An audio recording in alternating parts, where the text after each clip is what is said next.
Então, a pergunta que eu vou tentar responder é se a gente acredita em qualquer coisa. E, e a primeira, quer dizer, o que parece ser, o que é sugerido por essa pergunta, é perguntar se a gente tem limite no tipo de coisa que a gente pode tomar por verdadeiro.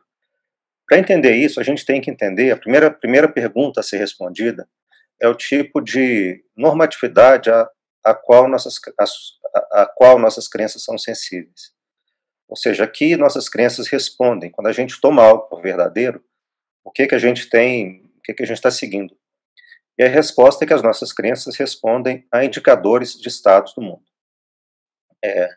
Então, nós acreditamos nas coisas para as quais nós temos razões evidenciais para pensar que elas são verdadeiras. Na verdade, ao rastrear estados do mundo, nós rastreamos estados que tornam as crenças em questão verdadeiras. Uma maneira de ver a importância dessa ideia é se nós contrastarmos estados do mundo diferentes, estados mentais diferentes de crença e de maneira correlativa, atos de fala que expressam estados mentais diferentes de crença. O conceito importante para nós aqui é o conceito de direção de ajuste. O conceito de direção de ajuste consiste no seguinte contraste. Então, quando eu tenho uma crença, a minha crença deve se adequar a estados do mundo, de maneira que, se eu acreditar que esse papel é azul, e eu vir que esse papel é de outra cor, eu vou mudar minha crença em função do modo como o mundo se apresenta. Inversamente, um desejo, enquanto eu falo com vocês, eu vou tentando abrir o meu arquivo, eu não sei porque ele não está abrindo. Mas, inversamente, um desejo, uma ordem, uma promessa, tem a direção de ajuste oposta. Quando eu faço uma promessa, por exemplo, eu vou fazer de sorte que vai haver um pedaço de papel amarelo na frente da câmara, então eu faço isso, eu crio um estado do mundo que cumpra a minha promessa. A mesma coisa vale para uma ordem, para um pedido. Então, nesse caso, com a direção de ajuste, o mundo mente, eu tenho que fazer de maneira que o mundo se adeque aos meus estados mentais. Essas diferentes direções de ajuste têm duas consequências importantes. A primeira consequência é o que conta como erro e como acerto num e no outro caso.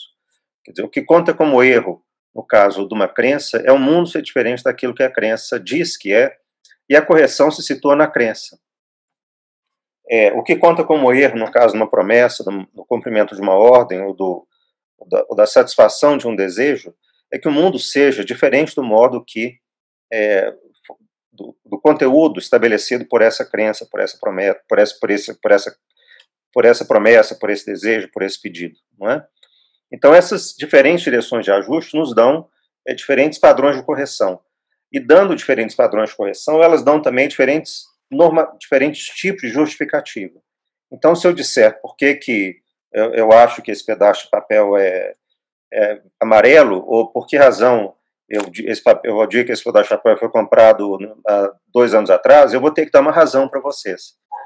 É uma razão que vai ser a memória, vai ser eu me lembro que alguém me disse, assim por diante.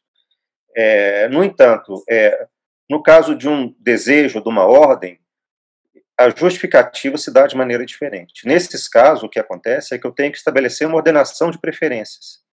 Então, vou dizer por que eu quero esse estado do mundo e não outro estado do mundo.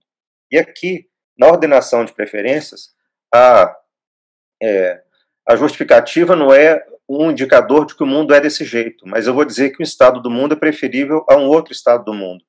Eventualmente, ajustado o tipo de estado do mundo possível de conseguir, dados os cursos de ações possíveis, mas, de qualquer modo, eles são guiados por um estado mental. Então, isso responde à primeira parte da nossa pergunta. Quer dizer, por que nós acreditamos em qualquer coisa? Bom, nós acreditamos para as coisas para as quais nós temos para as coisas para as quais nós temos estados que nós julgamos, ou nós temos razões que nós julgamos rastrear estados do mundo que tornam essas crenças verdadeiras. Bom, isso cria um padrão normativo determinado. Só para acrescentar esse quadro, Quer dizer, existem mais dois tipos de direção de ajuste. Existe a direção de ajuste nula, que é a expressão uma preferência, por exemplo. Se eu dizer eu prefiro bolo de chocolate a bolo de limão, então nesse caso não tem, a única coisa que se pede é a autenticidade, não tem nenhuma direção de ajuste, isso é independente do modo como o mundo é. E a direção de ajuste dupla, que só vale para estados mentais que são dependentes de mente. Então, por exemplo, declarar duas pessoas, eu nomear uma pessoa, por exemplo, eu nomeio essa pessoa Milu. Então, nesse caso, eu tenho que estar na posição em que eu crio um estado do mundo determinado, porque nomear uma pessoa depende de um estado mental, depende de uma ação mental. Ele cria, ao mesmo tempo, no mundo, o estado que satisfaz. Então, essa é chamada direção de ajuste dupla. No entanto, isso só vale para casos que dependem da mente. Eu não posso, por exemplo, declarar que uma pessoa é um réptil. Embora eu possa acreditar que uma pessoa é um réptil, é uma crença um pouco estranha, mas eu não posso declarar que uma pessoa digamos, italiana. Então, talvez eu possa, né, se eu for como. Eu não posso declarar que uma pessoa é mais alta que a outra, por exemplo, embora eu possa acreditar nisso. Então, mas nesse caso, em estados, determinados tipos de estado têm direção de ajuste dupla. Então, respondendo, a primeira resposta é essa. E é importante entender que a estabilidade dessa distinção é uma estabilidade muito grande. Ela decorre de todas as práticas que envolvem um contraste entre esses dois tipos de estados mentais. Então, se eu perder essa distinção, é como se eu dissesse que eu não sei separar aquilo que eu...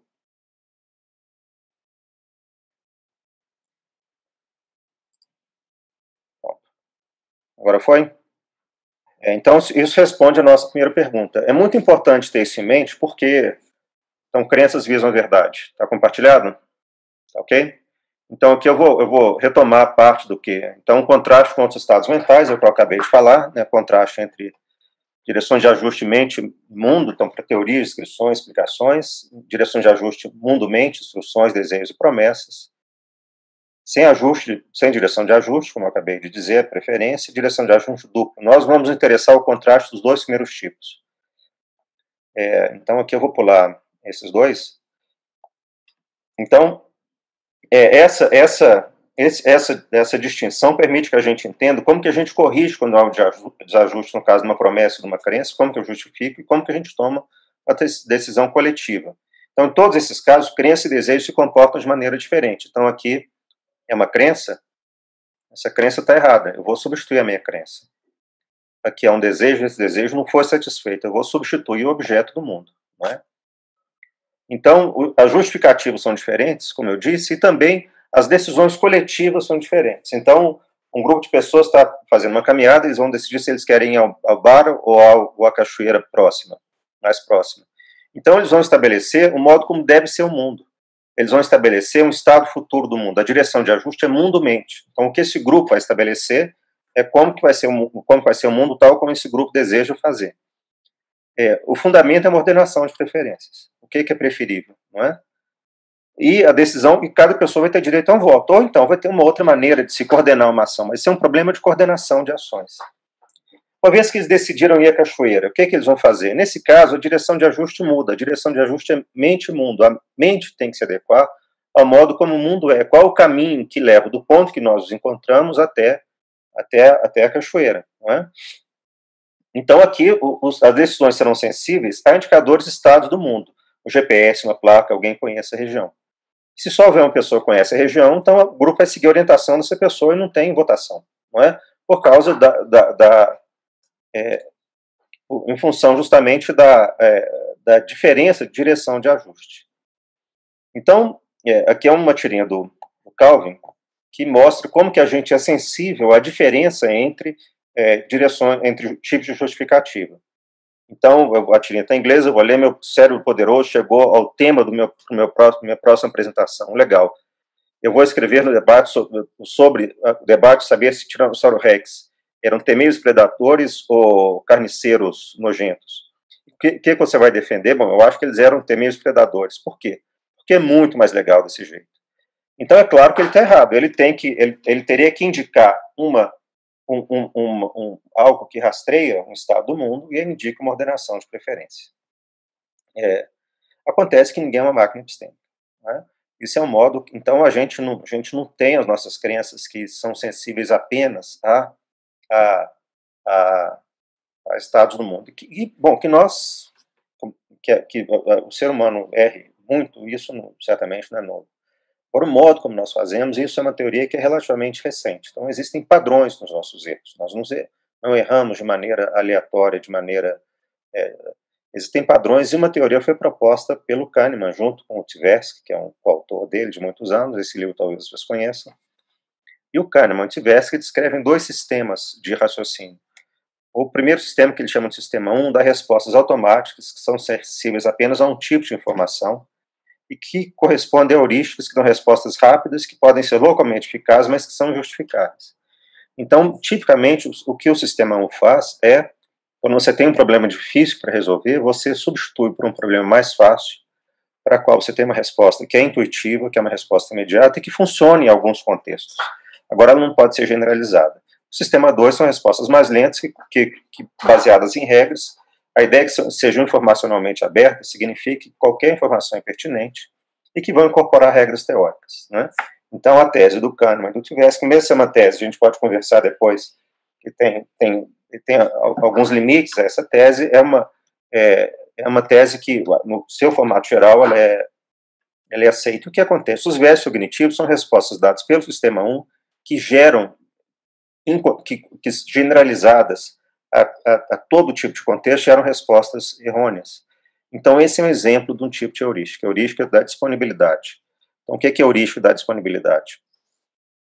Então, eu vou ler aqui uma citação do Tversky, heurística da disponibilidade, como outras heurísticas, do Kahneman, desculpe, como outras heurísticas de julgamento, substitui uma questão por outra. Você deseja estimar o tamanho de uma categoria ou a frequência de um evento, mas comunica a impressão da facilidade com que ocorrências vêm à mente. A substituição de perguntas inevitavelmente produz erros sistemáticos. Esse é um viés cognitivo, né? Então, esse... Eu passei demais aqui.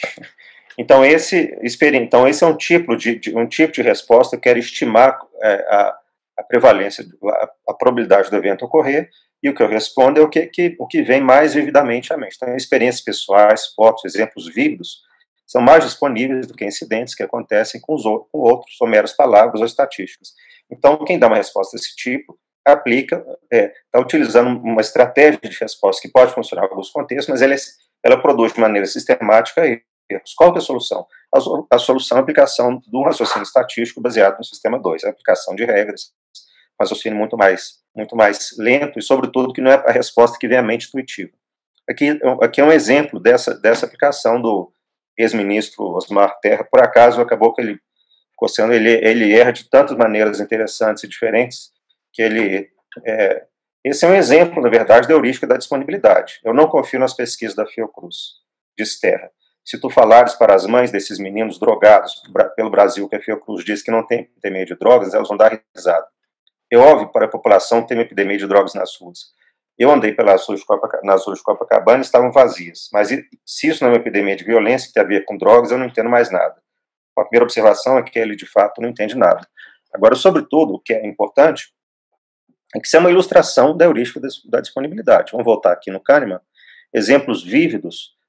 A mãe de como ele fala, a mãe de um drogadito é exatamente um exemplo vívido. E a experiência pessoal, ele acrescenta de uma maneira que é um pouco surpreendente, temos que nos basear em evidências. Na verdade, o que ele está fazendo é ilustrando o sistema, um viés cognitivo de maneira exata. Não é? Mas não é só isso. Então, aqui, mais uma vez, ele aparece 2 vezes na nossa história. Vamos ver o que ele diz sobre... Então, ele disse que H1N1 foi muito mais letal do que o coronavírus, o que também é mentira. Isso é uma citação no 2 sites, notícias do Intercept, depois tem uma citação da Veja, se não me engano. A OMS aponta que o coronavírus é só 10 vezes mais mortal. Caso de morte, a OMS aponta que o coronavírus é 10 vezes mais mortal que o H1N1. Então, casos de mortes do coronavírus nos Estados Unidos, não vão chegar a 5 mil, disse Terra, há quase 2 meses, em uma das inúmeras lives das quais tem participado. Hoje, os Estados Unidos contabilizam quase 90 mil mortes. No ano passado, morreram 750 mil pessoas de H1N1. O provavelmente o coronavírus pode matar um pouco mais, ou até igual a isso. Não é motivo para parar o país, diz o Osmar Terra. Né? Menos de 2 meses depois, contabiliza 15 mil mortos. Então, no dia 6 de junho, quando eu preparei esse slide, o número de mortos era de 35.211, e só nesse dia morreram 1.349 pessoas, que é um pouco menos do que o dobro do total de toda a epidemia prevista pelo Osmar Terra. Então, ele errou completamente. Mas o que acontece é que ele mesmo nesse caso, é importante ter a direção de ajuste em mente, porque mesmo nesse caso, ele apresenta um tipo de razão que é uma razão adequada para a crença, por mais disparatada que seja a razão dele. Ele não diz esse coronavírus, a Covid-19 vai matar menos do que H1N1 porque eu prefiro que seja assim. Ele apresenta um tipo de razão. Ou seja, ele não tem como justificar uma crença senão com um tipo de razão que reflete a direção de ajuste constitutivo de crenças.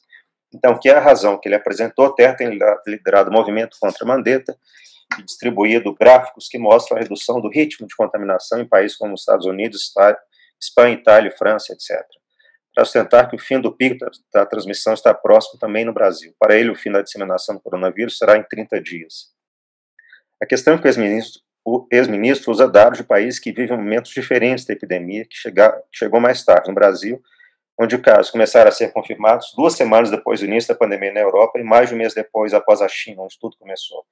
É natural, portanto, que a queda da curva de atingidos pela doença ocorra primeiro nesse país. Então, como vocês veem, o raciocínio dele é um absurdo, porque mesmo supondo que as curvas dos países fossem iguais, o ponto no qual eles se encontram é diferente. Então, o raciocínio dele não faz sentido nenhum. Mas, na verdade, faz o sentido... É um raciocínio que não é inadequado pela seguinte razão. É um tipo de justificativa para a crença, por mais disparatada que ela seja. Então, talvez Terra pense de fato assim ou não. Na verdade, eu não me interesso pela pobre performance cognitiva dele.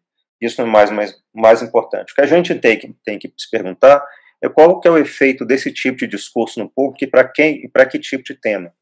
Então, mais importante do que, digamos, um teste de saber como que ele se sairia respondendo problemas desse tipo, é como funciona esse tipo de discurso. E, de fato, como a gente vai ver, se esse é um problema só de viés cognitivo.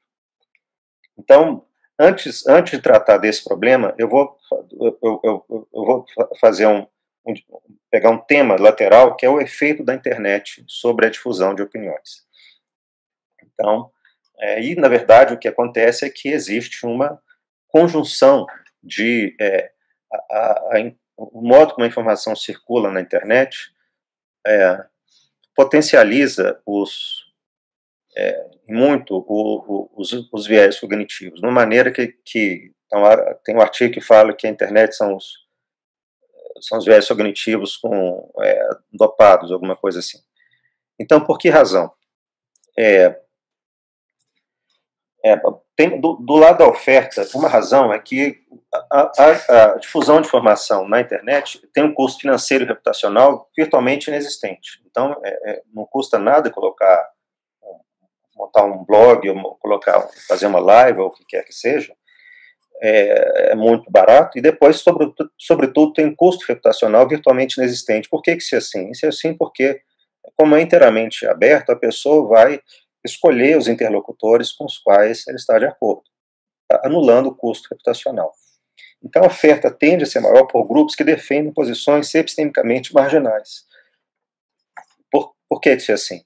Porque esse é o espaço, por 2 razões. A primeira razão é que, se você for defender, por exemplo, que existem reptilianos ou chemtrails, ou se você tiver um movimento anti-vacinação, por exemplo, você não vai ter um espaço de difundir isso nos meios acadêmicos de difusão de informação sobre epidemia, sobre vacinação, sobre...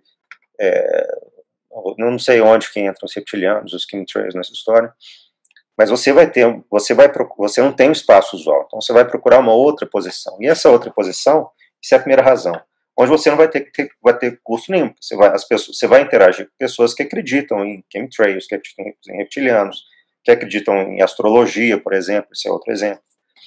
A segunda razão é que as pessoas que defendem posições desse tipo, para elas, essa posição tem valor identitário, então custa abandonar essas posições.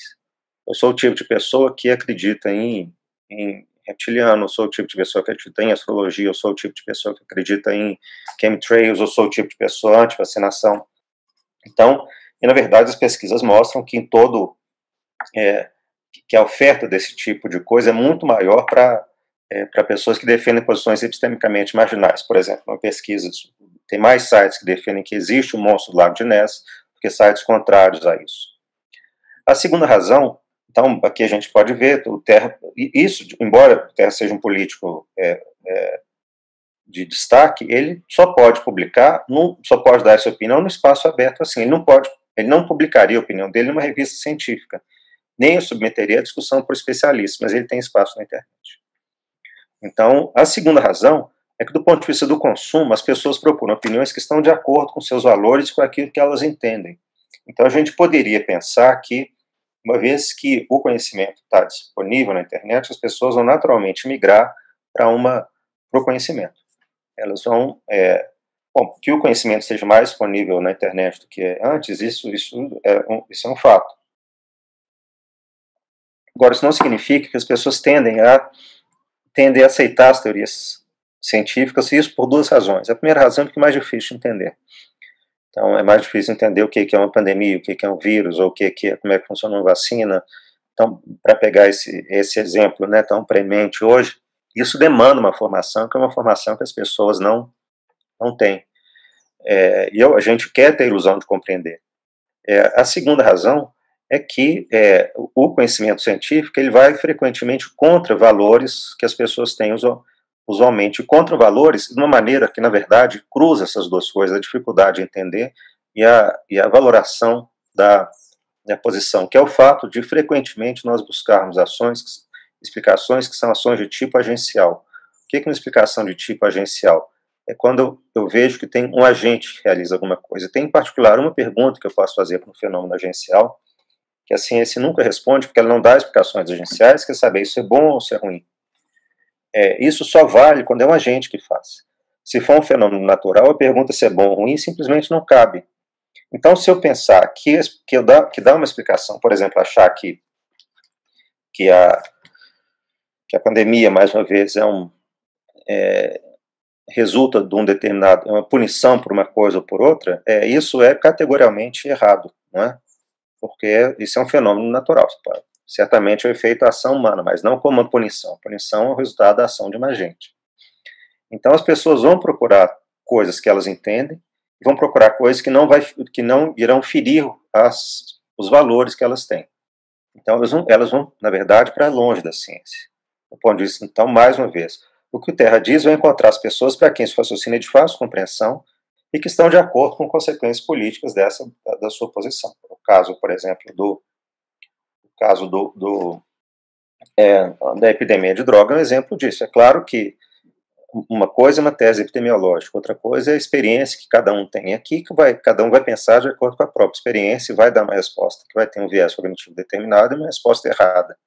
Mas se as pessoas querem compreender, elas vão compreender aquilo que está no arsenal conceitual delas. Então a internet tem esses dois efeitos. Mas tem um outro efeito que é maior ainda, que é o seguinte: várias pesquisas mostram que a maneira de se corrigir viés cognitivos é a discussão. Então, o jeito que existe, então, para todos os testes que o Kahneman e o Tversky aplicaram, que eu não vou falar deles, se vocês quiserem eu posso falar depois, grupos chegam a resultados muito melhores que indivíduos isoladamente. Indivíduos que dão uma resposta determinada e depois discutem em grupo, eles também aumentam muito a sua performance depois de discutir em grupo. Então, e aqui a gente vê o que acontece na internet. As pessoas não discutem. Então, nessa pesquisa, aqui são posts que são refutações científicas de teses de fake news, não sei se o termo é este, teses não científicas na internet. Não é? São pesquisas italianas. Então, em azul, são as pessoas que dão os likes, que comentam as refutações de teses, por exemplo, como chemtrails ou sei lá o quê. Em azul são as pessoas que têm, em geral, posts ou posições favoráveis a uma tese científica. Em laranja, as pessoas que não são identificadas de um jeito ou de outro. E em roxo, né, são as pessoas que têm posições anticientíficas. Elas simplesmente não leem. Então, na verdade, como isso é uma ilustração, é chamada bolha informacional. Né? Então, a internet, ela fecha o espaço de discussão. Então, as pessoas já tendem a posições que não são as posições, digamos, científicas, e ainda por cima elas não são abertas a refutações. Esse efeito é tanto mais importante por um traço do saber, que é um traço que sempre existiu, que é a distribuição social do saber. Até agora, o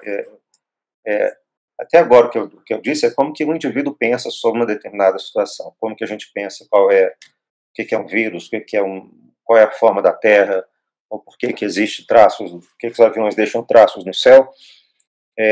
Bom, para quase tudo, então, por que o céu é azul, por que o sol, por que à noite o céu é escuro. Para cada uma dessas coisas, o nosso conhecimento depende da diferença, depende do que os outros sabem. A primeira observação é que isso é um traço da cultura humana em geral. Nós aprendemos por imitação em conteúdos que são frequentemente opacos, o que significa que nós muitas vezes tomamos como verdadeiro coisas que nós não entendemos. Isso é uma coisa que é profundo do ponto de vista evolutivo. As crianças de 3, 4 anos já fazem isso, elas imitam coisas que elas não entendem, tem testes empíricos que mostram isso.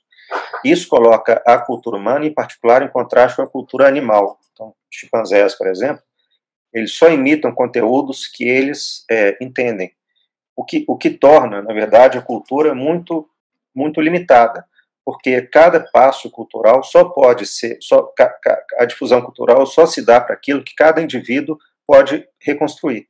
Mas é evidente que isso torna a difusão cultural muito menor do que se nós tomarmos como verdadeiro ou como correto coisas que nós não entendemos por confiança. A cultura humana é uma cultura que funciona por aprendizado, por confiança. E é uma cultura, por essa razão mesmo, cumulativa. Então, nós sempre aprendemos coisas que vêm depois que os outros falam. Em contraste à cultura humana, culturas animais, elas são não cumulativas, em parte porque elas são instrumentais. Então, chimpanzés, ou bonobos, ou orangotangos, por exemplo, uma razão pela qual a cultura não é cumulativa é que eles só aprendem coisas instrumentais que eles entendem se houver algo instrumental que faz a mesma coisa de uma maneira melhor, eles vão mudar o que eles fazem, mas não vão construir a partir do que eles já aprenderam. Bom, isso vale também para o conhecimento científico de maneira ainda mais radical. Bom, primeiro, nós deferimos a especialistas coisas que nós não entendemos. Isso o tempo todo, não é?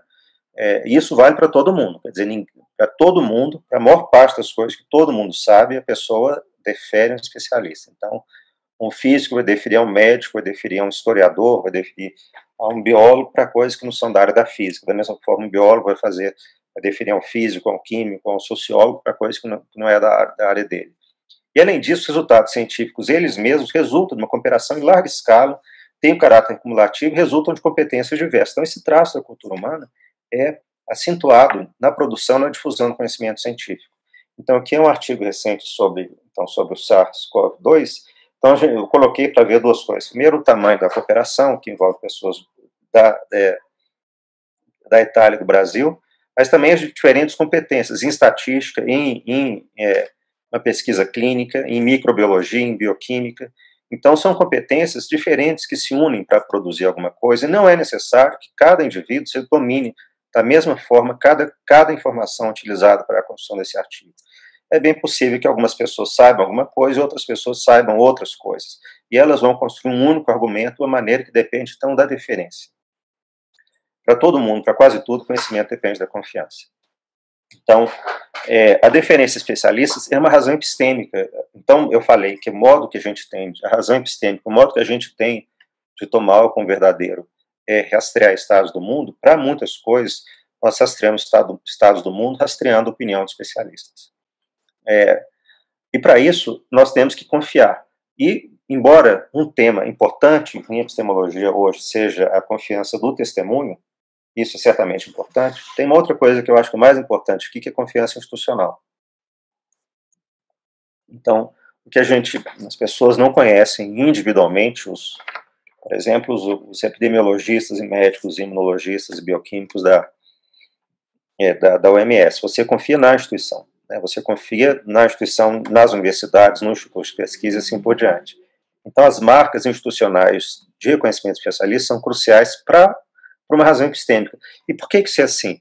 Eu falei de razão epistêmica que a gente rastreia estados do mundo, não é? Outra maneira de dizer isso é que a gente segue a base evidencial da crença.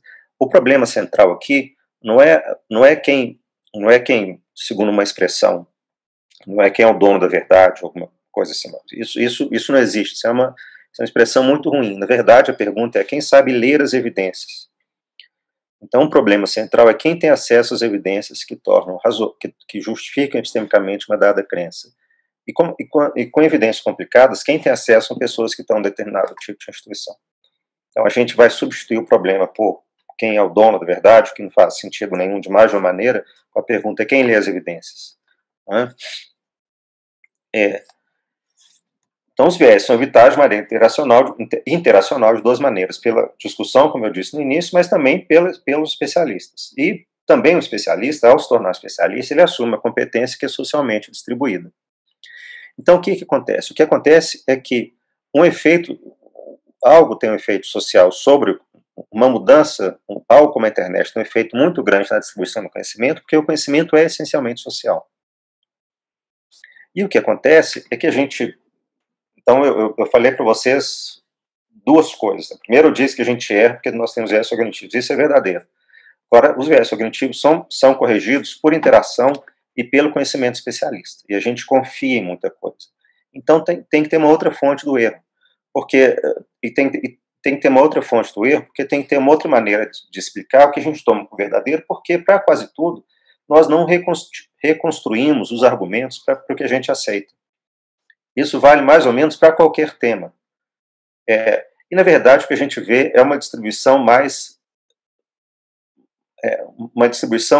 assimétrica dos erros, digamos assim, uma distribuição dos erros na população que não é explicada unicamente pelos viés cognitivos. Isso que eu chamei de a distribuição.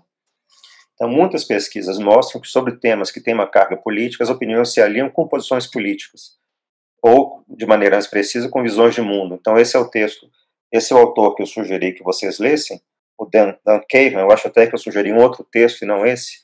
Depois vou colocar na tela a bibliografia. Então, vou ler essa citação do Cahan. O Cahan tem dois... Isso é um resultado muito comum, né? Então, os resultados de Cahan, colaboradores, mostram que recusa do aquecimento global, que é um tema politicamente marcado, não depende do conhecimento científico das pessoas, mas de sua visão de mundo. Pessoas com uma visão de mundo hierárquica e individualista, que ligam a autoridade com a posição social manifesta e que evitam a interferência coletiva nas decisões que aqueles que possuem autoridade, tendem a ser céticas em relação aos riscos ambientais. Em contraste, aqueles que têm uma visão de mundo comunitarista e igualitária favorecem formas menos arregimentadas de organização social, uma maior atenção social às necessidades individuais, tendem a aceitar os riscos ambientais. Então, o raciocínio que o Cahan fez é o seguinte: se a aceitação dos riscos associados ao aquecimento global dependesse do conhecimento científico da pessoa, quanto mais ela, mesmo supondo que no ponto de partida, as pessoas que têm, vamos colocar da seguinte maneira, as pessoas que recusam qualquer tipo de interferência governamental na vida do indivíduo, que é o que eles chamam de assim, hierarquia individualista. Isso não caracteriza tudo, mas só para a gente ter uma maneira mais direta de descrever, então, as pessoas que recusam qualquer tipo de interferência governamental na vida do indivíduo. Isso é uma descrição do quadro americano em particular, né? Então, elas vão começar com uma posição que vai ser a seguinte: nós não acreditamos nos riscos do aquecimento global, quer porque não acreditamos no aquecimento global, quer porque não tem risco. E quanto mais a pessoa tiver uma posição que for mais comunitarista, mais ela vai aceitar esses riscos. E à medida que à medida que as pessoas têm mais conhecimento, mais elas vão se aproximar do consenso científico. Então, essa é a posição do quadro da esquerda, essa SST, Prediction Science Comprehension Test. Então, Prediction, Science Comprehension, não sei o que é o texto, esqueci, deve ser isso.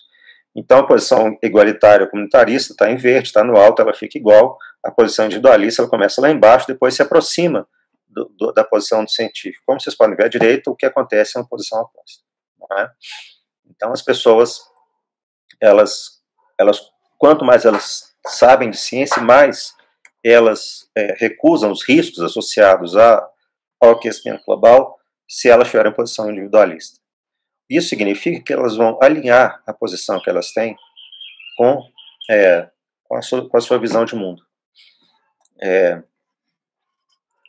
Bom, o que acontece é que isso está errado. Isso está errado pela seguinte razão: o fato de uma tese ser mais ou menos adequada às minhas preferências não tem consequência alguma sobre sua verdade. Então, uma coisa é eu falar que isso melhora, que isso é pior. Então, outra coisa é eu dizer isso é verdadeiro, isso é falso. Uma coisa não tem nenhum efeito sobre a outra coisa.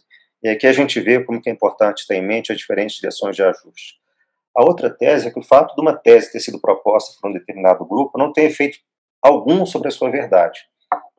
Então, o fato de um grupo de pessoas canhotas defender a tese A e um grupo de pessoas dessas defender a tese B é inteiramente indiferente para a tese A ou B ser verdadeira.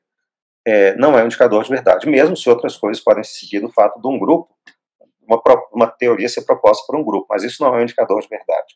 O que acontece é que, nesse caso, as pessoas escolhem aliar a sua posição com a posição do grupo. Né?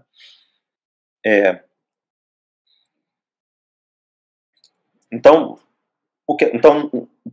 no entanto, sobre temas que, por uma razão ou por outra, adquirem uma dimensão identitária, que é a conclusão que eu acabei de tirar, as pessoas tendem a não aliar suas opiniões com as melhores razões epistêmicas. Uma recusa da deferência especialista faz que o sujeito tome para si a tarefa de chegar a conclusões para as quais ele não tem a qualificação. Então, um jeito de dizer, eu alio a minha posição com um especialista que eu concordo. Outro jeito de dizer, eu vou tirar as minhas próprias posições. Então, tire suas próprias conclusões.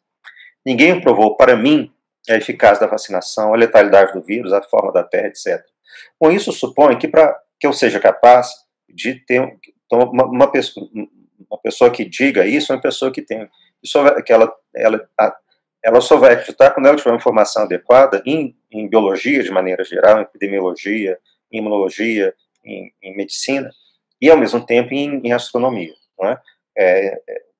Quer dizer, esses temas talvez não sejam temas particularmente complicados, mas mesmo assim eles dependem de uma deferência.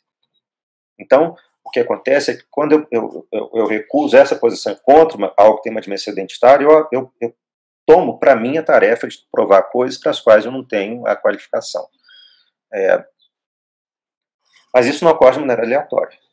Então, o que acontece é que isso ocorre para teses que são teses que têm uma carga identitária, por uma razão ou por outra. Então, por exemplo, uma pessoa pode recusar a vacinação com argumentos estapafúrdios, mas tomar um antibiótico, e ela não entende nem a vacinação, nem o antibiótico. Né?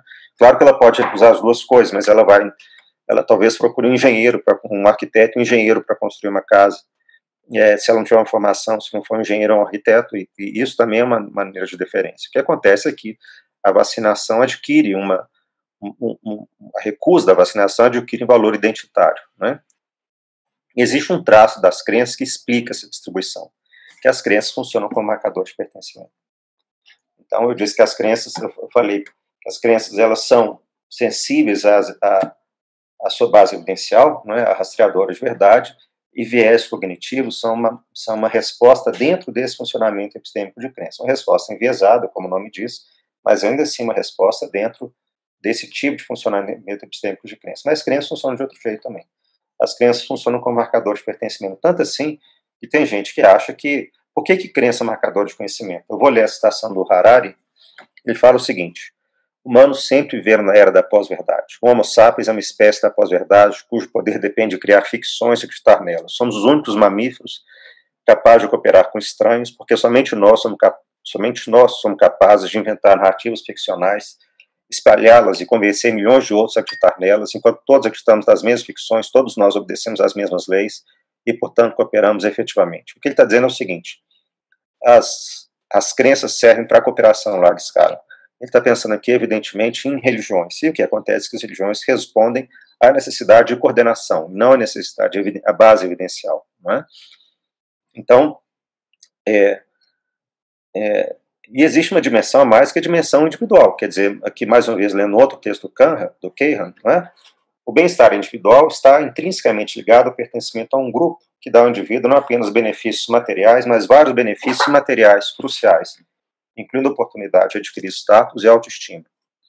Desafios a crenças comuns a um grupo podem minar o bem-estar do indivíduo que quer ao criar uma distância entre essa pessoa e outros membros do grupo, quer ao interferir com práticas importantes dentro do grupo, ou ainda ao recusar a competência social e assim a capacidade de conferir estima ao grupo em geral. Deste modo, como meio de autodefesa, os indivíduos avaliam informações de maneira a proteger as crenças associadas com o pertencimento a um grupo. O que acontece com o pertencimento a um grupo, você pertencer a um grupo, é também parte, e você ser reconhecido, é também parte do bem-estar do indivíduo. Então, na medida em que uma crença determinada é parte da identidade do grupo, o ataque a essa crença é, ao mesmo tempo, um problema de coordenação e um problema individual. Isso acontece, o caso mais notável é a recusa da teoria da evolução, que pode marcar o pertencimento a recusa, a aceitação da teoria da evolução marca o pertencimento a um grupo, mesmo para pessoas que não são incapazes de fornecer uma teoria da especiação, uma teoria de como que surgem as espécies biológicas, não é? Então, a recusa ou a aceitação é um marcador de pertencimento. A pessoa fala, não acredito na teoria da evolução porque você avaliou o modo como se formaram as espécies, o modo como surgiu a vida, não, porque isso as pessoas não sabem disso, mas o que elas estão dizendo, porque isso é contra o grupo a qual eu pertenço. Então, isso é uma maneira isso é uma fonte muito importante de recusa científica. Como vocês veem, essa fonte é um pouco diferente da ideia do viés argumentativo. Bom, e o que acontece é que as crenças como um problema de coordenação de conhecimento, elas têm um efeito sobre o modo como circula a informação. Uma maneira que não é direta. A primeira coisa é que, como vocês vão ver, como falar, é que a promoção da dúvida permite o realinhamento de crenças com valores de coordenação. Com o seguinte raciocínio. Se existe dúvida em relação a um determinado tema, então eu posso adotar a posição que está de acordo com os meus valores. Esse é o caso, em particular, do ceticismo em relação ao aquecimento global. Tem um livro, isso eu acho que não está na minha bibliografia, chama Merchants of Doubt, Mercadores da Dúvida, que mostra como a indústria do petróleo financiou cientistas que promoveram a dúvida acerca da realidade do aquecimento global. E a promoção dessa dúvida permite que as pessoas digam o seguinte: tá vendo? As pessoas não sabem. Como elas não sabem, eu vou escolher a posição que eu quero. No entanto, a existência da dúvida não muda a base evidencial. Então, o fato de haver dúvidas em relação ao aquecimento global ou à letalidade do vírus, no coronavírus, né, por exemplo, não faz com que a pessoa que não sabe nada de climatologia possa ter uma opinião própria. Na verdade, isso não altera em nada, isso não permite o realinhamento com valores de coordenação. A segunda pergunta é que, a segunda coisa associada à primeira, é que mais, na verdade, do que um realinhamento, do que a dúvida, é a oferta de uma posição pseudocientífica. Então, isso, mais uma vez, isso é muito claramente o caso do aquecimento global, como a Oreskes e o Conway mostraram nesse livro Merchants of Doubt, que é a promoção de teorias que oferecem explicações alternativas. Então, isso, mais uma vez, a gente vê o papel da deferência, porque, frequentemente, o que as pessoas fazem sobre teses desse tipo não é elas tomarem para si a tarefa de justificar alguma tese, é realinhar suas posições com posições que estão de acordo com os seus valores. Então, nesse caso, uma oferta pseudocientífica é importante. É o caso do criacionismo, da teoria do design inteligente, ou coisa desse tipo. As religiões, aqui é claro que a gente tem em mente as religiões, elas minimizam o tanto que elas se afastam dessas teses. Então, um antropólogo chamado Scott Atran fala que são mundos minimamente impossíveis. O que acontece? O que acontece é que pode haver uma política de insulamento dessas crenças anticientíficas. É muito isso que acontece no caso das religiões. Na verdade, é muito ruim quando elas rompem esse insulamento. Por exemplo, As pessoas, em geral, as pessoas quando têm alguma doença, elas, mesmo as mais religiosas, elas procuram médicos que vão escolher seu tratamento de acordo com explicações científicas, que eles leem, que eles seguem em artigos científicos, etc. Elas podem fazer outras coisas também, mas a cura vem, se elas achassem que a cura viesse de outro lugar, elas não procurariam outra fonte de tratamento. No entanto, ou elas deixariam de procurar a fonte de tratamento científico. No entanto, elas insulam esse tipo de crença. A segunda coisa é que a internet cria um ambiente no qual as opiniões epistemicamente marginais se encontram. Aqui o que a gente pode ter, mais uma vez o Calvin, Dona Doroteia, sim, Calvin, se os ignorantes é que são felizes, então esta aula é uma tentativa deliberada de sua parte de privar-me da felicidade, a qual é o meu direito inalienável de acordo com a nossa Constituição. Sendo assim, exercerei a minha prerrogativa de não querer aprender essa matéria e irei para o parquinho. Socorro, ditadura. Então, esse é um tipo de coisa. Eu quero me realinhar, talvez o tema seja um pouco diferente, mas o modo como a informação circula na internet favorece a destruição do common ground, das coisas que nós temos em comum, porque os filtros parecem deixar de existir. Um filtro, por exemplo, é o filtro institucional, se tornam muito mais diversificados e de diferentes leituras. Então, assim como religiões podem ter uma postura de maior ou menor insulamento em relação às suas crenças, grupos políticos também podem jogar mais ou menos a carta identitária, em particular contra instituições que funcionam como filtros epistêmicos e morais. É isso que a extrema-direita faz no mundo hoje, que é destruir as marcas institucionais. Então, o ataque às universidades entre outras coisas, a destruição do common ground, do que as crenças em comum, que amarra do que a gente tem para saber o que a gente conhece, sobre quase tudo. Então, a destruição dessa marca institucional significa que uma sociedade deixa de ter esse tipo de filtro. Então, qual que é o custo? A perda das marcas institucionais tem um custo que é a perda social do conhecimento. Então, uma sociedade que deixa de tomar como verdadeira, por exemplo, a teoria da evolução, não tem os recursos teóricos para lidar com pandemias. Esta, presente e as que virão. Isso é um problema, como vocês sabem, a gente tem que entender a evolução do vírus e como que ele passa de uma espécie para outra. O mesmo vale para o aquecimento global. As sociedades podem se dar conta desse custo e passar a aceitar a autoridade da ciência para suas decisões. Ou podem sucumbir a tensões identitárias exploradas pela extrema-direita em todo o mundo e pagar o preço social da perda do conhecimento. Então não tem nada ganho, não tem nada perdido nesse aspecto. Uma maneira de se evitar essa consequência é compreender o que gera esse recuso do conhecimento.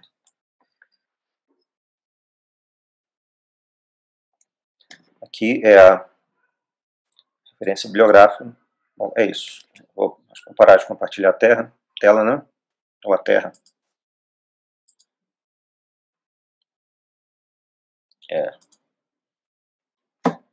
Obrigado. Ok, professor, obrigado. Agora você imagine que você tem uma sala por volta de 30 pessoas batendo palma para você, ok? A gente vai fazer esse exercício de imaginação aqui. O pessoal está agradecendo também pelo chat. Então, eu queria agora abrir um espaço para perguntas, né, das pessoas, alunos.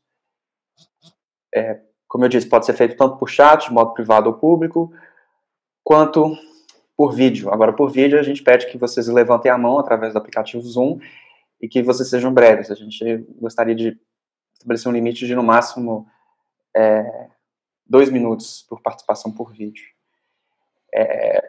Alguém tem alguma pergunta? Talvez o professor Abílio, ou eu posso fazer a pergunta também. Então, professor, a pergunta que eu tenho, na verdade, ela é uma pergunta que eu quase sempre repito nos outros encontros com você, mas o que você tem a dizer para as pessoas que advogam, que defendem alguma forma de ceticismo, identificam a ciência como ceticismo, com um discurso parecido como, mas não há nada menos científico do que você deferir a autoridade de outras pessoas, ou mesmo a autoridade ou mesmo a autoridade de uma instituição, como uma universidade, por exemplo. Quer dizer, isso é científico, antifilosófico. O próprio Descartes, isso são coisas que as pessoas falam, né? Que no nascimento da ciência moderna, Descartes ele instituiu o nascimento da ciência moderna através de uma dúvida radical, em que ele questionou todas as bases do seu conhecimento, aquilo que ele aprendeu quando ele era mais jovem, através da igreja, enfim. Em que medida, o que você tem a dizer a uma pessoa que responde com esse tipo de discurso? Bom, são duas perguntas diferentes. A primeira pergunta é a seguinte: a primeira pergunta é se a ciência funciona só com dúvida. Isso, para responder essa pergunta, a gente tem que entender como que funciona uma dúvida. Uma dúvida, ela sempre tem um pressuposto. Então, uma dúvida é sempre construída sobre coisas que a gente toma como verdadeiro, em geral. E uma pergunta envolve alternativas que você julga dever ser excluídas, que devem ser excluídas, né? Então, a ciência funciona com dúvidas e com coisas que ela toma como verdadeiro, ao mesmo tempo. Então, é importante entender que existe um custo cognitivo da dúvida, ou seja, você fazer uma pergunta, você tem que, para qualquer pergunta, ela é feita contra um pano de fundo de pressuposto que deve ser, que aqueles que participam da construção do conhecimento tomam como verdadeiro. Esse é o caso da teoria da evolução, por exemplo. Existem várias dúvidas relativas à teoria da evolução, mas não sobre a especiação. Então, é isso que tem que ser compreendido. Não é verdade que a ciência só produz dúvidas. Ela produz dúvidas e produz respostas ao mesmo tempo. E as dúvidas dependem da existência de respostas tomadas como verdadeiras. Então, eu mandei uma referência para você sobre a cultura animal da equipe do Tomazello, que é um cara que eu gosto muito. Eu vou procurar depois outras coisas. Tem caras que têm posição diferente. Eu vou mandar o nome para vocês de um cara que tem posição diferente do Tomazello. A equipe do Povinelli. Vocês podem achar isso. Vocês vão ver que é um debate sobre esse tema, né? A segunda coisa é se o indivíduo consegue individualmente lidar com a ciência, que é a imagem cartesiana. A imagem cartesiana não está certa, não é? O indivíduo, a ciência moderna não foi um indivíduo que isoladamente criou alguma coisa. São várias pessoas que conjuntamente, de diferentes maneiras, com diferentes tipos de contribuição, Descartes, sendo evidentemente um cara importante, fez isso. Então a gente não deve ser levado a acreditar na história cartesiana quer dizer, ele não fala de resto lugar nenhum que ele criou a ciência moderna, ele fala que ele abandonou as crenças.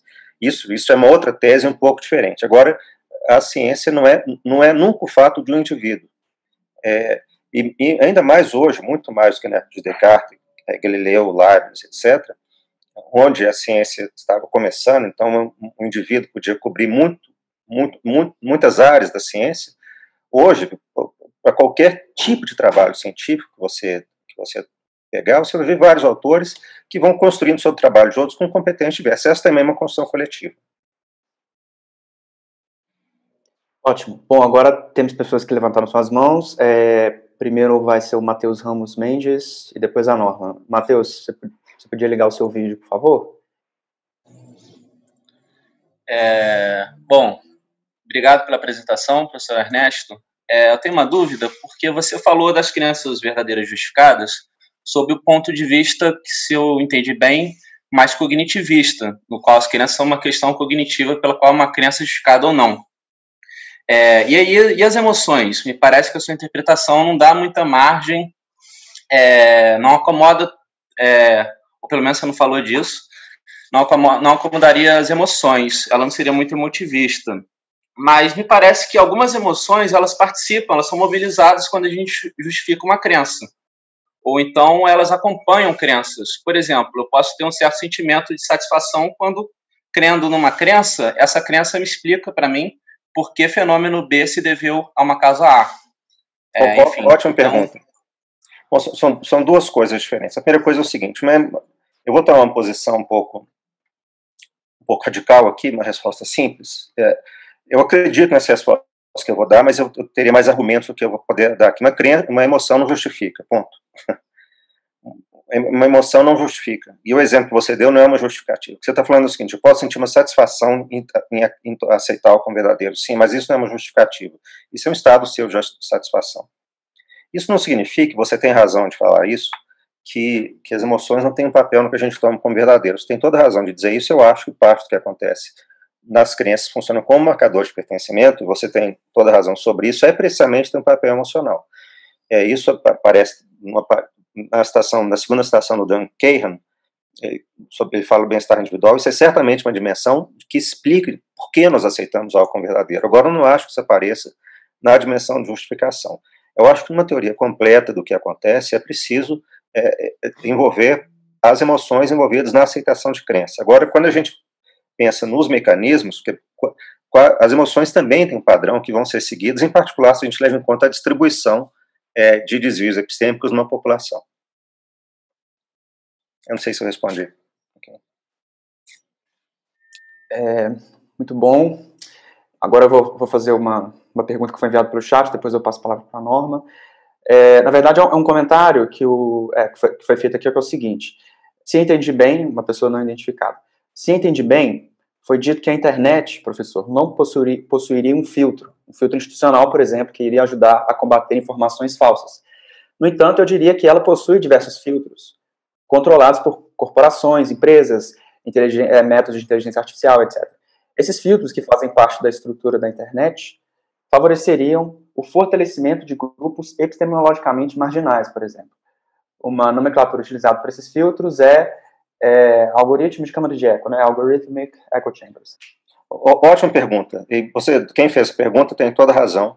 Quer dizer, eu fiz uma apresentação que cobriu um espaço relativamente amplo, tive que passar rapidamente por alguns temas, como na pergunta anterior sobre as emoções, né? Agora, tem duas coisas sobre isso. A primeira coisa é que esses grupos têm mais de... Eu vou mandar uma referência para vocês de um livro que descreve essa dinâmica. Eu acho que o livro tem esse título. Eu vou procurar aqui, mando para vocês. Esses grupos se sentem como não limitados por nenhum tipo de filtro. Existe uma literatura sobre a dinâmica de radicalização na internet que as pessoas vão falar o seguinte: nós somos absolutamente livres de qualquer tipo de limitação. Essa é a dinâmica. Enquanto eu falo, eu vou procurar. Embora isso seja uma ilusão, e de fato isso é uma ilusão, quer dizer, as coisas não acontecem dessa maneira. Então esses filtros são, a primeira resposta é que, eu acho que a autora chama isso daqui, a primeira resposta é que esses filtros são invisíveis. Isso é o que o autor chamado Morozov fala.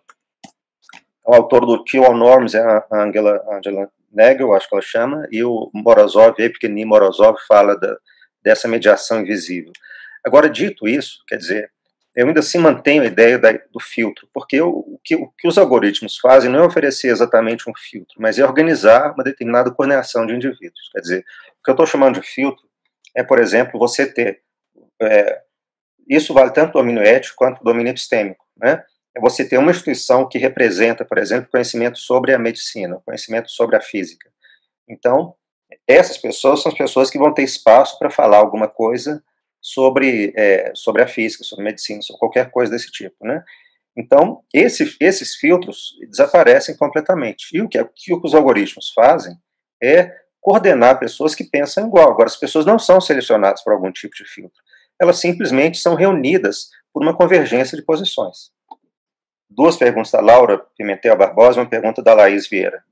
Então, a primeira pergunta da Laura é a seguinte: a estratégia para lidar com a polarização seria tentar despolitizar o debate, evitando a identitarização do tema em discussão? Bom, sim e não, porque isso tem a ver com a pergunta Laís depois. Então, eu vou responder essa pergunta, depois eu vou para a Laís. A primeira coisa é o seguinte: a primeira coisa é que eu acho, de fato, que isso é muito uma decisão de política de informação, digamos assim. Então, as religiões, por exemplo, elas podem decidir insular suas crenças, ou podem decidir expandir suas crenças para todos os domínios. Isso e nós vemos que, de fato, as religiões se comportam de maneira muito diferente. Então, no século XII, por exemplo, um filósofo muçulmano chamado Averroes, num texto chamado Discurso Decisivo, ele fala que os fiéis devem seguir os raciocínios epistêmicos até o final, independentemente do que o Corão fala, e o Corão vai ser reinterpretado alegoricamente. Ele fala isso no século XII. Isso é uma posição que é muito comum. Então, a pessoa pode ser cristã, muçulmana, judia, ateia, etc. Isso não importa se as crenças religiosas delas ficarem insuladas. Então, o problema não é o pertencimento a um grupo. O problema é como que isso se transborda, como isso transborda para razões epistêmicas. Então, isso é um aspecto importante. O segundo aspecto sobre identificação é que, de fato, o conhecimento é produzido por um grupo social determinado. em geral. Isso tem a ver com a pergunta da Laís, eu vou responder as duas perguntas conjuntamente, não é? E a gente pode pensar, e eu acho que isso é mais do que justificado, pensar que seria bom que outros grupos sociais participassem da produção do conhecimento, de todos os tipos. Isso é certamente bom. Uma razão pela qual isso é bom, de imediato, é a escolha dos temas a serem estudados. Agora, observem como a escolha dos temas a serem estudados não tem nenhuma consequência para uma razão epistêmica. Quando é só o que você vai estudar, não o que você vai dizer sobre o que você vai estudar. Essa é a primeira coisa. A segunda coisa é que existe o problema de saber quem vai desfrutar dos frutos do conhecimento. Isso também não tem a ver com as razões epistêmicas. Então, eu acho que esse é um equilíbrio difícil de ser encontrado. O que a Laís fala sobre conhecimentos de comunidades tradicionais, indígenas, etc., eu acho que isso é um problema político, e um problema que reflete no conhecimento pelo papel que o Harari aponta, do papel que crenças têm na coordenação de grandes grupos, ou seja, as crenças dos grupos têm um papel na identidade desses grupos. Isso é verdadeiro. Isso é uma coisa, do ponto de vista evolutivo, muito profundo, não é? É isso que o Harari fala. Ele tem razão sobre isso. Agora, isso não cria razões epistêmicas. E esse ponto é um ponto muito importante de entender. Isso não cria razões epistêmicas. Então, mesmo um grupo que tenha, isso não cria razões epistêmicas para lado nenhum. Então, mesmo um grupo que seja oprimido e que queira manter suas crenças como forma de responder à sua opressão, isso é evidentemente legítimo do ponto de vista político, mas isso não torna uma tese verdadeira.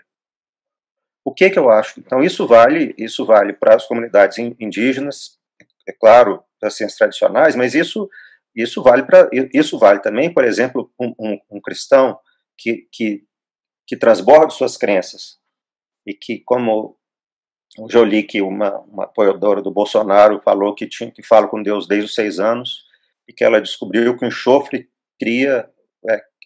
cura a Covid-19. Não sei se vocês viram isso. De vez em quando a gente passa no esgoto epistêmico, ele transborda sobre nós. Pois bem, isso é uma espécie de transbordamento, completamente injustificado. Isso é um transbordamento. Que ela fale com Deus desde 6 anos, é um problema dela, resolve com o psiquiatra dela. Agora, que ela tenha os ouvidos dos técnicos do Ministério da Saúde, isso é um problema. Então, a gente tem que entender como que o fato de um grupo dever ser escutado ou não, a gente resolver problemas de coordenação não é uma razão epistêmica. Mesmo se existem outras razões para a gente pensar que todo mundo, é claro que todo mundo deve ser respeitado, todos os grupos devem ser respeitados. Então, isso é uma resposta às duas perguntas. Em relação à segunda pergunta da Laura Pimentel sobre reduzir o campo de participação política, isso é uma pergunta, na verdade, se a gente tem a definição de direção de ajuste, é muito importante entender que uma coisa é a discussão sobre quais são as teorias verdadeiras, outra coisa é a discussão sobre quais são os fins das ações sociais. Então, os autores que você citou, eu conheço o Brennan, e ele erra completamente nisso, porque ele trata a discussão sobre os fins como se fosse uma discussão epistêmica. Mas a primeira coisa que eu disse para vocês é que existe uma diferença entre direção de ajuste. Então, você definir o fim de uma ação é uma coisa que todo mundo tem um voto. Agora, definir o que é verdadeiro é uma discussão que envolve a capacidade de dar evidências. Então, são duas coisas diferentes. Então, não se trata de diminuir o campo da participação política, se trata de entender o que é passível de deliberação. Não é isso. Volto a palavra, Samuel, para você. Então, professor, tem uma pergunta que foi feita aqui privada que toca exatamente nesse ponto da relação entre fins e meios. A pergunta é a seguinte: quais seriam os diferentes meios para uma defesa científica das ciências sociais? Porque a gente teria exemplos científicos mais incontroversos, que a Terra é redonda, por exemplo, o aquecimento global, etc.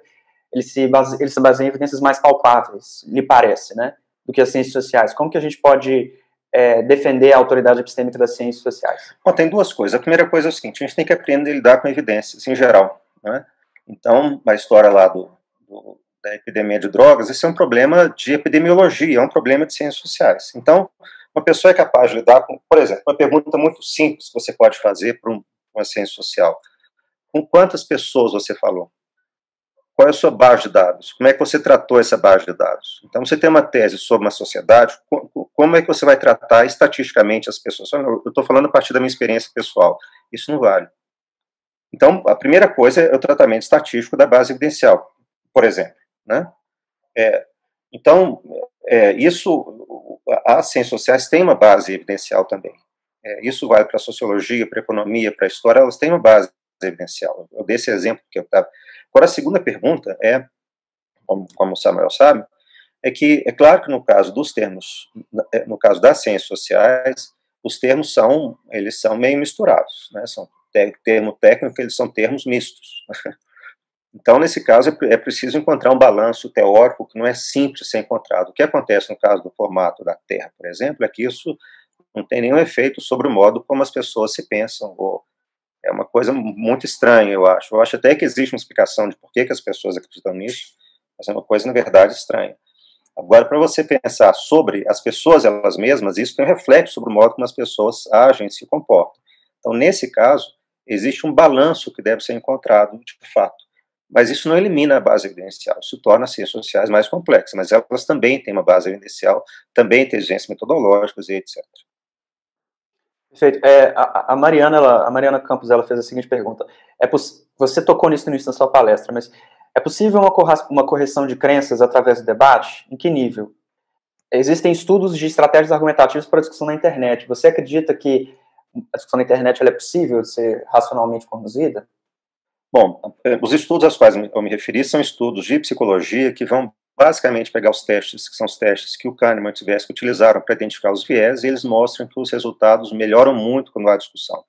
Então, eu me lembro, por exemplo, o teste Wayson, para quem sabe o que é isso, os resultados passam de 8% de acerto para 80%, mais ou menos. Eu posso procurar referência e mandar para vocês depois, são estudos dos anos 80. Então, em laboratório, isso acontece. Do ponto de vista social, tem um livro que trata disso, que é muito interessante. O conhecimento se desenvolve através da discussão. Então, quer dizer, isso não é um problema isso não é um problema novo, né? Nós corrigimos uns aos outros através da discussão. O Sperber e o Mercier têm um livro excelente que chama The Enigma of Reason, onde eles argumentam longamente para essa tese. Agora, sobre a internet, eu não sei te responder. Assim, eu sou muito cético em relação a isso. Eu devo dizer que eu sou muito cético em relação a qualquer tipo de controles na internet. Eu acho que, e qualquer tipo também de como dizer, de civilidade. Não sei se o termo é esse. Então, existem estudos do grupo do Virgílio, do Departamento de Computação da UFMG eu esqueci, tem umas outras pessoas, e eles mostraram como a radicalização se dá nos sites, muito nos comentários dos sites. Então tem uma notícia e os comentários vão ficando progressivamente mais violentos, mais do que a notícia. Não tem um problema de qual é a notícia que capta a atenção das pessoas, e depois os comentários vão progressivamente ficando cada vez mais violentos. Isso é uma coisa absolutamente incrível, mas isso significa o seguinte, como é que você vai filtrar um comentário? Então, tem jornais americanos que simplesmente fecharam as páginas dos comentários. Eu sempre fui a favor de não existir página de comentário, né, em nenhum tipo de site. Eu acho que não deve ter. Não deve ter, porque você vai dar um espaço de discussão para as pessoas para as quais as crianças têm um valor identitário e que buscam progressivamente a atenção, são essas pessoas que vão ocupar o espaço. Então, não discuta na internet, não participe de fóruns, não leiam, e os jornais deviam fechar isso. Que é que vários jornais americanos têm feito e é o que essa pesquisa mostra. Mas isso significa o seguinte, não tem controle. Quer dizer, se o único controle é fechar, é porque não tem controle. Agora, eu não conheço muito sobre isso, não. Eu não sei se eu tenho referência especificamente sobre a internet, não sei se vou conseguir achar agora. Ok, o Breno Franco acabou de fazer a seguinte pergunta. Professor, você acha que é algo que a educação básica brasileira possa fazer para mitigar os efeitos, não só brasileira, né, mas a educação básica em geral, possa fazer algo para mitigar os efeitos da polarização, ou, por exemplo, buscar o desenvolvimento de virtudes epistêmicas de seus alunos e alunas? Bom, educação sempre é bom. Claro, então a gente deve acreditar que ela deve poder fazer alguma coisa.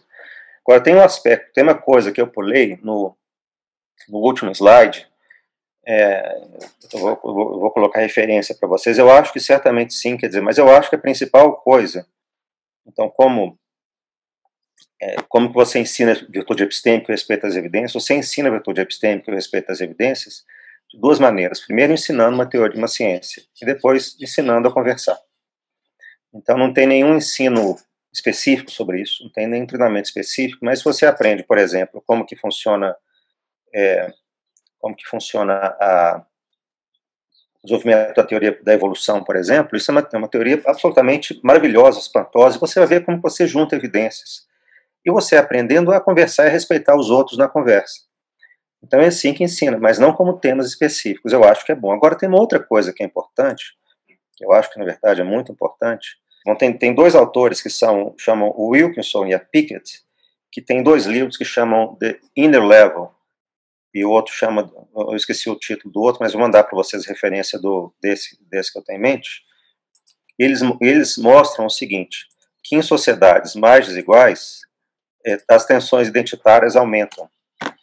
Então, o que move, na verdade, as teses identitárias? O que move a política identitária é a desigualdade social. Então, esse livro é um livro muito interessante, é um livro muito, muito bom, eu recomendo muito ele para quem se interessar pelo tema, o que significa que a educação tem limites sobre o que ela pode fazer, quer dizer, quanto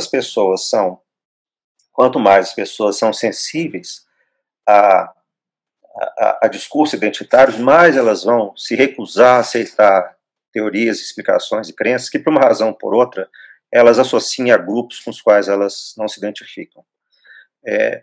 E é claro que a educação tem um papel. Agora, eu acho que a educação não funciona, não resolve esse problema se o combustível para discursos identitários continuar existindo. Esse combustível é a desigualdade. É o que eles chamam da ansiedade do status. Então, eu acho que isso para mim é a fonte principal dessas tensões que geram a sobreposição de tensões de razões de coordenação sobre razões epistêmicas. Ok. Eu queria passar a palavra para o Lugan Thierry. Lugan. Obrigado, Samuel. Perdão, Lugan. Ok. Não tem problema. Obrigado pela apresentação, em primeiro lugar. Eu queria te fazer uma pergunta sobre isso que você caracterizou como grupos epistemicamente marginais, porque aqui cabem tanto descrições de grupos como grupos que acreditam em teorias da conspiração, astrologia, etc., como no que as ciências sociais têm chamado hoje de epistemologias outras, ou até de epistemologias do sul. Cabem também grupos políticos, de alguma forma, né? Grupos que não estão fazendo um juízo sobre a realidade, mas fazendo um juízo sobre as possibilidades do futuro, né? Sobre a coordenação do futuro. E cabe também aqui certas organizações de minorias sociais mesmo, né? Às vezes movimentos feministas, movimentos negros. Então eu queria te perguntar sobre isso, mas se o senhor me permite justificar um pouco minha pergunta, é que recentemente eu escrevi um trabalho sobre memes de extrema-direita no Brasil, e a gente estava identificando que basicamente a direita era a grande produtora de memes, assim, produzia memes muito mais frequentemente, que dizia uma linguagem muito mais própria, mas ao contrário disso, quem produzia memes dentro da esquerda, dentro daquilo que a gente mapeou como esquerda, né, que a gente partiu de mapeamentos prévios, era também a extrema esquerda. Então os grupos socialistas mais radicais, que pensavam, que faziam piadas com Gulag, etc., também faziam memes assim como a direita fazia. Então eu queria perguntar para você como que você consegue distinguir esse joio do trigo, assim, de grupos conspiracionistas, de teorias de conspiração, de grupos políticos ou até minorias sociais, que de certa forma a gente até gostaria que tivessem espaço nas redes, né? Assim, o feminismo, o cyberfeminismo tem impactos positivos, eu diria, assim, nas redes sociais. Bom, ótima pergunta. É a pergunta da Laís, mais uma vez, mais ou menos.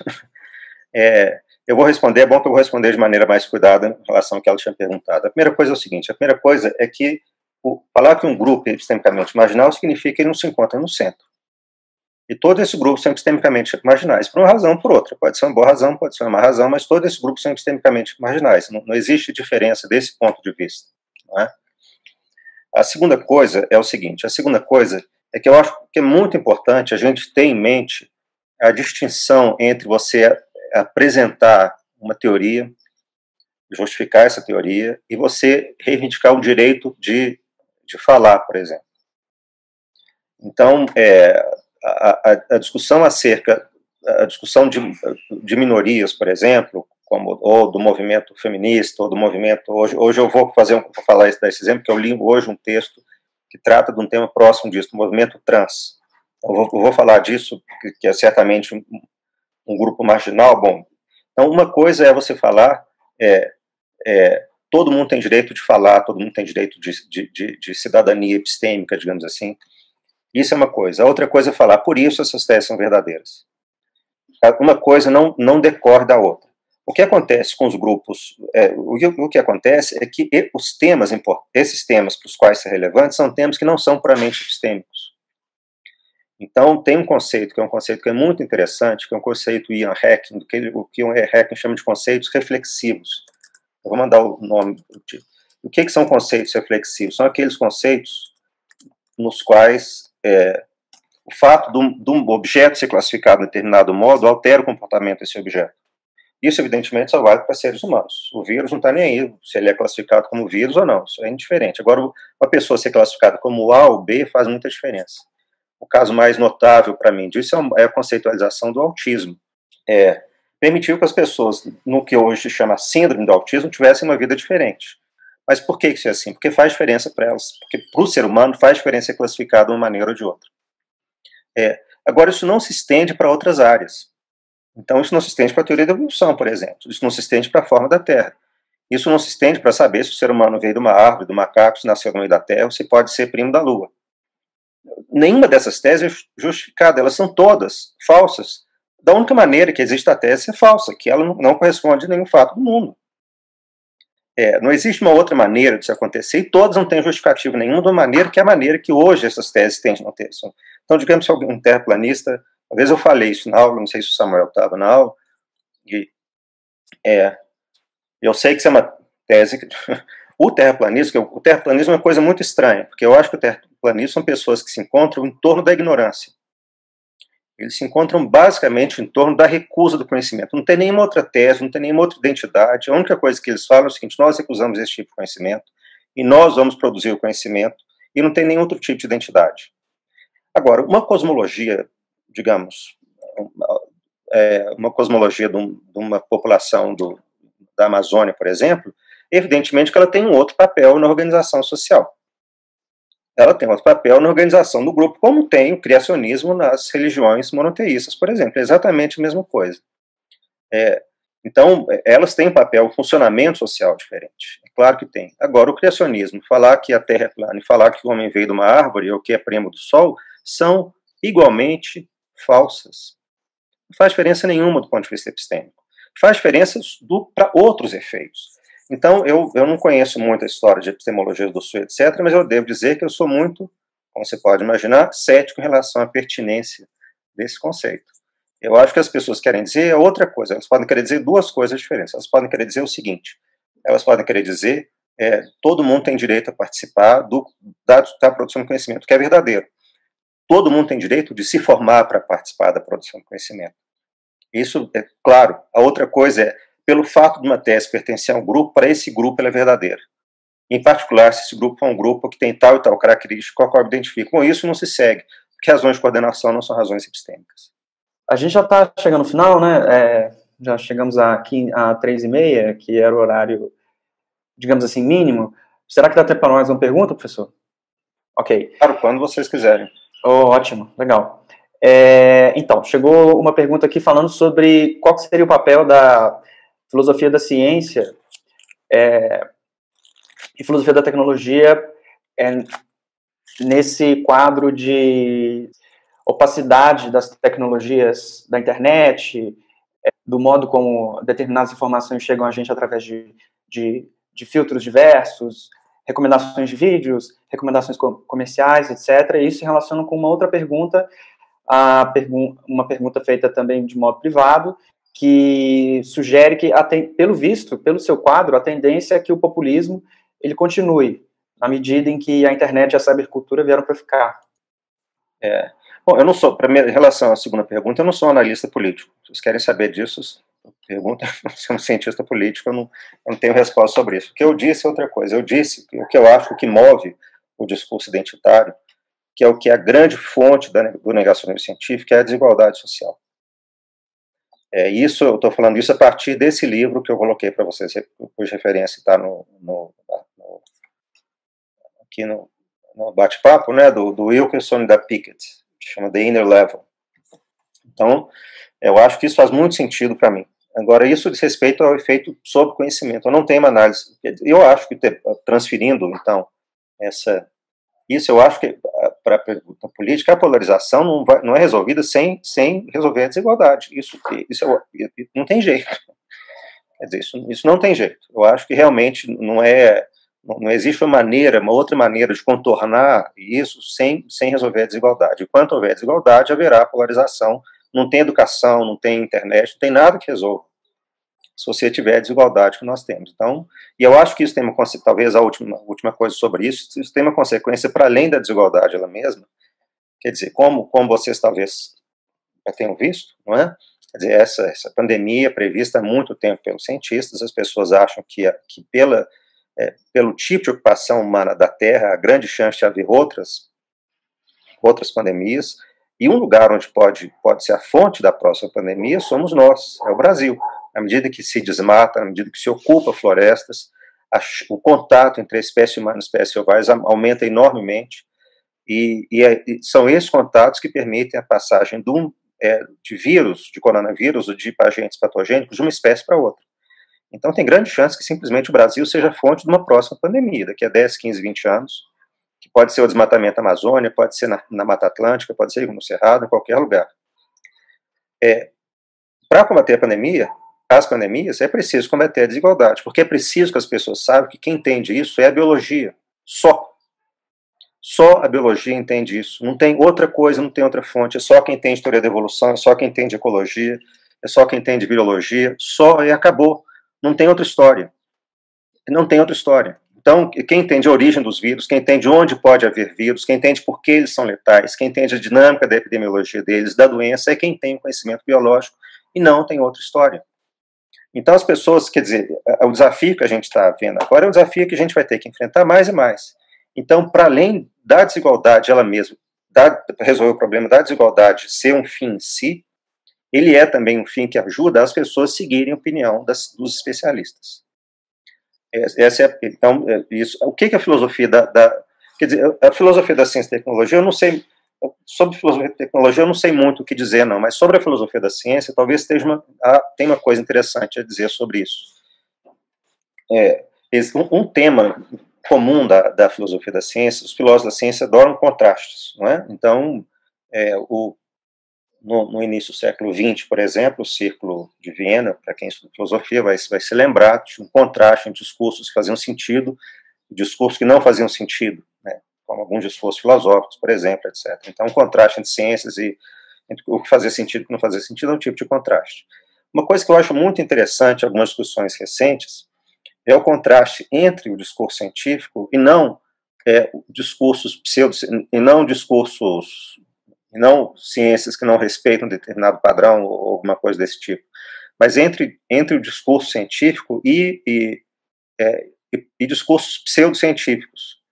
Quer dizer, não o Heidegger, por exemplo, que é quem o Carnap ataca. O Heidegger não é um discurso pseudocientífico, ele é um filósofo, né? Ele pode estar certo, errado, isso é outro problema, mas ele não é um filósofo, ele nunca quis fazer ciência. Agora, a teoria do design inteligente, por exemplo, é um discurso pseudocientífico. Então, o tipo de contraste é um pouco diferente, porque a gente tem que se preocupar aí, isso eu acho que é um tema interessante, com as marcas sociais do conhecimento. E o que acontece é que existem,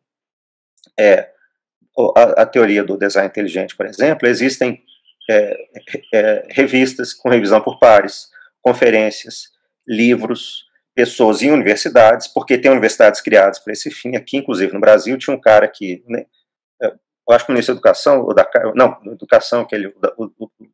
o chefe da CAPES, né, ele criou um centro de design inteligente na Universidade de Mackenzie. Isso é realmente o fim do mundo. É perto do fim do mundo. O fim do mundo é um enxofre. Por que isso é assim? Por que isso é grave? Porque as pessoas, para saber se algo é verdadeiro ou não, a gente confia muito nas marcas institucionais. É preciso manter essas marcas institucionais. E os discursos pseudocientíficos, o negacionismo em relação ao aquecimento global, por exemplo, financiado amplamente pela indústria do petróleo, produz um discurso pseudocientífico que as pessoas que não têm como saber. Como é que você vai saber? Eu falo, tem um journal que é revisado por pares. O discurso, negacionismo sobre aquecimento global também tem. A teoria do design inteligente também tem. Você pode criar um troço desse para, sei lá o quê, para qualquer coisa, é só você ter dinheiro, não é? Então, esse tipo de contraste e a associação entre esse tipo de contraste e as marcas sociais do conhecimento, eu acho que é um tema muito importante. Eu não sei se eu respondi, mas, bom. O Matheus Ramos Mendes, ele fez um comentário, professor, que é algo que você também já tratou em outros momentos. Ele diz o seguinte: tem um amigo que é terraplanista e de esquerda. Ele acredita em terra plana, ao mesmo tempo que acredita em dados científicos, como evolucionismo. É ciência freestyle. É ciência freestyle. Isso é uma pergunta interessante, porque isso à primeira vista pode parecer uma coisa, isso é uma coisa estranha. O terraplanismo é estranho em qualquer configuração, né? De esquerda, de direita, de plantando bananeira, jogando bolinha de gude, qualquer tipo de coisa terraplanista é estranho. Agora, dito isso, o que é importante a gente entender, e isso eu acho que ajuda, então a primeira pergunta que foi você mesmo que fez, o Matheus fez, é que, bom, os nossos sistemas de crença, eles são ditos dedutivamente abertos. O que significa o que é um sistema dedutivamente aberto? É um sistema. O que é um sistema dedutivamente fechado? Um sistema dedutivamente fechado é que se o sistema inclui P e Q, ele inclui todas as consequências de P e Q. O nosso sistema de crença é dedutivamente aberto, porque nós não acreditamos em todas as consequências do que nós tomamos por verdadeiro. Isso é assim por diversas razões, entre outras razões, por razões meramente computacionais. Quer dizer, para cada conjunto de premissas, há um número infinito de consequências, e nós simplesmente não nos interessamos em computar. Agora, mais do que isso, então isso tem a ver com a pergunta que você tinha feito inicialmente, tem um papel também das emoções que vão bagunçar completamente o sistema de crenças. Só que aqui tem uma coisa que é importante a gente entender, que é a seguinte: quando o conhecimento é realmente social. Tem uma história de um químico, talvez um dos químicos mais importantes do século XX, chamado Linus Pauling. Quem discute essa história, o Sperber, o Mercedes, discutem essa história. Linus Pauling ganhou 2 prêmios Nobel de Química e da Paz, é considerado os maiores químicos do século XX, tem um diagrama de Pauling, né, vocês devem ter estudado no segundo grau. Ele acreditava no final da vida que a vitamina C curava tudo, inclusive câncer, e ele morreu de câncer, e a mulher dele morreu de câncer, se tratando com vitamina C. Aí você fala assim, mas como que um cara que é um dos maiores químicos do mundo tem uma crença tão irrazoável? O sistema dele também é um sistema dedutivamente aberto, mas, sobretudo, o que importa é o que ele publica, é o que passa por revisão de pares. O sistema de cada indivíduo vai ser, se a gente pegar cada indivíduo, haverá pontos em que as coisas não batem direito. Mas isso não é um conhecimento científico. O que eu acho que é estranho, deve ter uma razão não intelectual, uma razão, sei lá, não epistêmica para o sujeito, seu amigo, acreditar nisso, não é? Porque ele certamente não é o tipo de evidência que ele tem, o tipo de evidência que existe para a teoria da evolução, esse padrão, se aplicado à astronomia, não vai dar no terraplanismo. Então, o sistema dele é muito aberto, é muito bagunçado, não é? Mas o sistema de todo mundo é aberto. Então, a gente não deve esperar que as pessoas só tenham crenças epistemicamente perfeitas e que tenham um sistema fechado. Ok. Bom, então, gente, eu acho que foram muitas perguntas, comentários também, né? Muito obrigado, né, por todos os comentários, pelas perguntas. Vocês ficaram até o final, agradeço muito a presença de todo mundo. Eu queria perguntar para o Ernesto se ele tem mais algum comentário a fazer. Não, eu queria só agradecer a participação de vocês, a paciência, pedir desculpa por ter demorado a conseguir entrar no meu arquivo. Espero que tenha sido útil para vocês.